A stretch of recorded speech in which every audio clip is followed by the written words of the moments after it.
Welcome to a special end of the year edition of LC Screen Talk. My name is Larry, and today we will be discussing the representation of women and sexual identities in film for 2014. So we're going to do a bit of an in-depth review of how females were portrayed in the Hollywood industry, as well as how the LGBTQ community was portrayed in the film industry this year. And unfortunately, I don't have very good news when it comes to this subject. So let's just start out by looking at the bottom line. It's the box office numbers that the studios really care about. That's how they make their decisions. So let's see how these groups were represented this year at the box office. So good news! We had a female-led property not only crack the top 10, but the top 5. And we had 2 that made the top 10. So Mockingjay Part 1 came in at number 2 this year, and it has the potential to reach number 1. It's going to be a really close race. It's not done yet, so it might get there. Last year, Catching Fire did finish as number 1, but still a good feat. Still good to have a female-led property up there at number 2. And then Maleficent also cracked the top 10 at number 6, led by Angelina Jolie. When we expand our analysis out to the rest of the top 50, we're given 6 solid female-led movies, and a 7th, maybe we'll give it to him. So that 7th one is The Purge Anarchy, and it was really an ensemble cast. It's hard to tell who really the lead is. I would say Frank Grillo, and that's why it wouldn't really count for me. But we also had the mother and daughter who we start the story with, and we follow them all the way through as well, and I'd say they have about as much screen time as Frank Grillo. So that one's a maybe. But looking at it, we have 6 definitive films that had 1 or more female leads at the helm in the top 50. Now 6 out of 50 and 2 out of 10 when looking at the top 10 is being celebrated a little bit by me, but it shouldn't be. Seeing as women make up a little bit over half of the population, being represented by 20% or a little bit over 10% is not really great. And when we expand it to the top 100, we're given 7 more with 4 solids. So I included ones that really had co-leads, 1 male, 1 female, such as No Good Deed, which I think Taraji P. Henson was our main protagonist, but Idris Elba I think did a lot to sell the film, so they're kind of co-leads, but that one I think is definitely deserving of Taraji P. representing on this list. Oculus as well was a brother and sister team. I think both the brother and sister played a big enough part. They were both the leads. We followed both of them. I again think Brenton Thwaites was more of the lead, but we're cutting hairs a little bit. We're getting dangerous. And then Sex Tape, which again, Jason Segel, Cameron Diaz, they're both big stars, they're both big names. I think they both sold the film and they had equal amount of screen time. They were on it together, they were a duo. So she is really the lead with Jason Segel. So when we do expand it, and if I count all of those multi-lead ones that aren't necessarily a female lead distinctively, that gives us 14 out of 100. That's 14%. That's pretty sad. And here's the problem, is that when you dissect this even further, it gets a little bit more conspicuous in my eyes. Because again, we have big blockbusters that could have added some more female oomph in there. And even though they have strong female characters, they have some major flaws still in those strong female characters. So let's just look at Guardians of the Galaxy. Some of you would say this is probably your favorite film of the year. It's the top domestic box office earner. And Gamora, played by Zoe Saldana, is a major part of the team. I would say she's second in line behind Chris Pratt in the leads of the film. However, when you look at Gamora's role in the movie, she's not given too much to do, and for being the most fierce assassin in the entire galaxy, she has her butt handed to her quite a bit by Star-Lord, who's kind of a goon. She should have been able to take care of him easily. She should have been able to take care of everybody easily because she's supposed to be the most fierce fighter in all of the galaxy. And why isn't she the lead of the team if she's the most experienced fighter? I'm not really sure. And then we go on over to Captain America Winter Soldier, top 3 movie of the year, 3rd. And we have Black Widow. an awesome, kick-ass, badass character, and Scarlett Johansson has done a lot this year to really put female leads on the map, to be honest. However, when you look at Black Widow in Captain America, she handles her action scene. She's kicking butt, she's doing awesome, up until Steve Rogers, aka Captain America, pops his way into the frame, and suddenly she loses the upper hand almost simultaneously to his rival every time. He saves her so many times in the movie, it's unreal. And I'm just like dumbfounded when I saw it the first time. I was like, wow. How do you go from having the upper hand in all of your battles to suddenly needing him to save you? Then I've talked about it plenty of times. Dawn of the Planet of the Apes, one of my favorite movies, completely left women out of the picture. We had one female chimpanzee who is literally just a mother laying in a bed the whole movie. She does nothing. And then we're given one female human being who is a nurse and a mother and a teacher. That's it.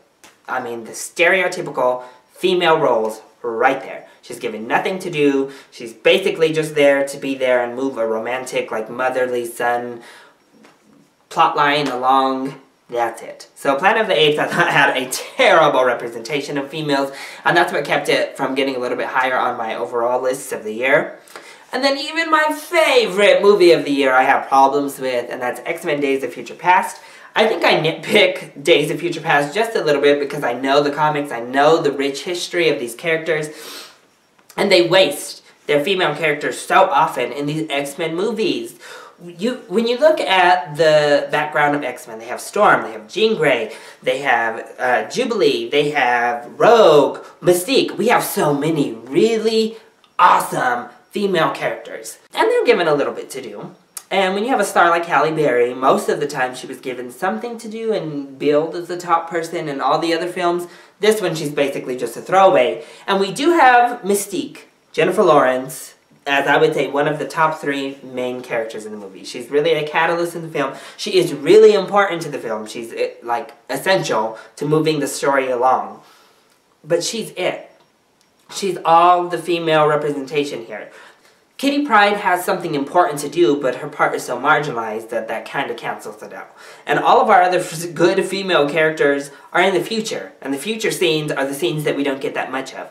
So that's why it just disheartens me. I mean, X-Men did an okay job at female representation, but could have been so much more, and I hope they are so much more going forward.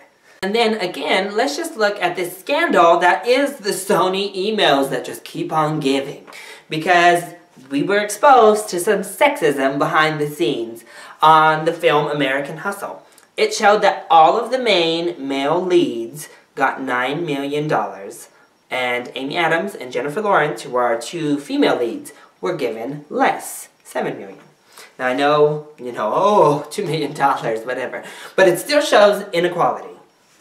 And here's why I have a big problem with that being exposed to us all. While I will agree Jennifer Lawrence had a little bit less screen time than, say, Christian Bale, obviously, Amy Adams had the exact same screen time as Christian Bale. And I would not really say one or the other is more of a box office draw. They're both up and down. They both have credible awards nominations, but Amy Adams has more awards nominations. And outside of Batman, Christian Bale has shown that he's not a box office draw. Look at Exodus's numbers. They're not all that impressive. Granted, Big Eyes numbers are also not as impressive for Amy Adams right now, but look at the budgets. Look at which one you would think would be a much bigger film. And then, when you look at it even further, somebody like Jeremy Renner made more money than Amy Adams and Jennifer Lawrence. I just talked about all of Amy Adams' awards nominations, which Jeremy Renner does not have. And then Jennifer Lawrence not only has 3 nominations in her short career, she is an Academy Award winner. And she is a proven box office draw. Time and time again, she has shown she is a box office draw. She is America's it girl, So how is it that she's making less money for about the same level of importance and screen time as somebody who has none of the pool that she has? Jeremy Renner has The Avengers. And he's probably the most expendable character in The Avengers. Nobody really cares about Hawkeye. He's just kind of there. Whatever. Outside of that, the Bourne movie he made was not well received and nobody really cared. Nobody saw it. So that's just so frustrating to hear. And it's even doubled in frustration for me when I took a look at Forbes' list of the biggest box office people of the year. Guess who was #1? Her 2 films made the most at the box office worldwide, period. No other actor could really touch her, and that was Jennifer Lawrence with The Hunger Games and X-Men. 2 franchises which she was a huge part of. She was a huge draw on X-Men, and obviously as Katniss she has to define that role. So the fact that she brings in more money for her studios through her films than any other actor did in 2014, yet she's still getting marginalized in pay, is really frustrating. And then we look at #3 on that list, and it is Scarlett Johansson. Between playing Black Widow and being in Captain America 2, Lucy, and then her smaller film Under the Skin, she raked in the 3rd most out of all of the actors on screen this year. So people are coming to the box office to see females in leads. They're just not given the roles. We're barely praising that we're finally getting a Wonder Woman movie and a Captain Marvel movie. But it's come like 15 years too late. We should have already had those movies. But let's go ahead and look at some of the positives and the gains that women in film have made, because there are a couple of those. So we did have some shocks. Lucy way overperformed what people expected. It's made over $400 million worldwide on a $40 million budget. It blew everything out, and that is solely on the selling point of Scarlett Johansson kicking butt as Lucy. Maleficent also completely overperformed. It made over $700 million at the worldwide box office. Nobody thought it would even touch Oz the Great and Powerful, and it blew that out of the water on every front. And that, again, was sold solely on Angelina Jolie, and she was what a lot of people thought was the only redeemable quality. And Angelina's had a pretty good year, because Unbroken was just released, and people love the story. They know the book, they know the story, they were interested in that. But a huge driving factor to have that movie also overperform over its opening weekend this past weekend was Angelina Jolie's name tagged on as the director. So she has the power. She's showing what a mega superstar actress that she is, the pulling power she has, and, you know, for it, Sony is calling her a minimally talented hack crybaby. So, yay, Angelina. Glad that you get the respect you deserve over at Sony. But also, I think Hunger Games, Mockingjay Part 1 was also a nice platform for women. It showed so many women in powerful roles, strong women. Jennifer Lawrence continued her role as a believable woman, not a, yeah, rah-rah feminism, but also not submissive, and her love story is pushed to the side. She is just about her mission, going along as an actual human being. So I really enjoyed that. But I mentioned Angelina Jolie, and this is my final quibble with how women have been treated in Hollywood, is where are the female directors? Outside of Angelina Jolie, what female was allowed to make a movie this year in the major studios? Hardly none. No one. And, I mean, it's a sad reality. But I want to go ahead and move on to how the LGBTQ community was represented this year as well. Let's take a look. Out of the top 100, arguably one featured a gay, lesbian, bisexual, transgendered character. And that was How to Train Your Dragon 2.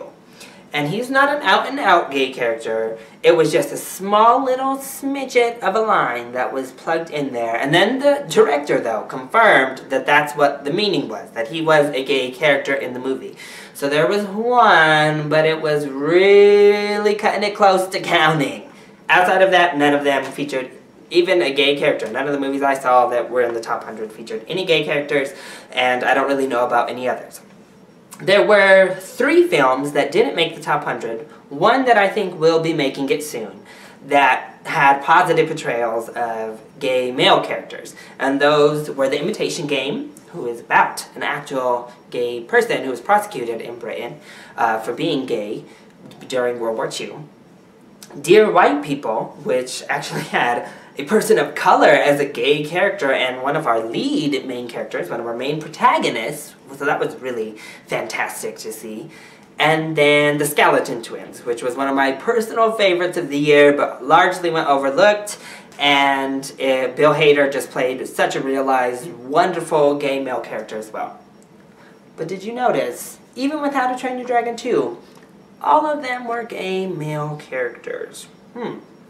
That's because in pretty much all forms of our media, you don't really see lesbians portrayed at all, unless it's for a sexualized purpose or for a "this woman's a man" kind of laugh. And we don't see bisexuality touched on, period. They won't even go near that unless it's bar-sexual women just making out with other girls, either to get what they want or to arouse a man or something stupid. That's the only reason bisexuality is ever touched. And don't dare say some male is bisexual in a film, because Lord knows all of the prejudices and baggage that comes behind the identity of a bisexual male.